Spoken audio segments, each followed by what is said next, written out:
রাত 12টা। নীলা একা ঘরে বসে পড়ছিল। চারপাশে একদম নীরবতা।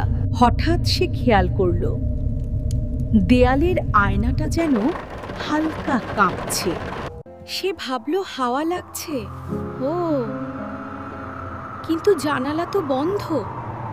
আয়নায় তাকাতেই সে দেখল তার পেছনে কেউ দাঁড়িয়ে আছে। নীলা ভয় পেয়ে পেছনে তাকালো, কিন্তু সেখানে কেউ নেই। সে আবার আয়নায় তাকালো। এবার মেয়েটা স্পষ্ট আর ধীরে ধীরে হাসছে। আয়নার ভেতর থেকে ফিসফিস শোনা গেল, এবার তুমি আমার জায়গায় আসবে।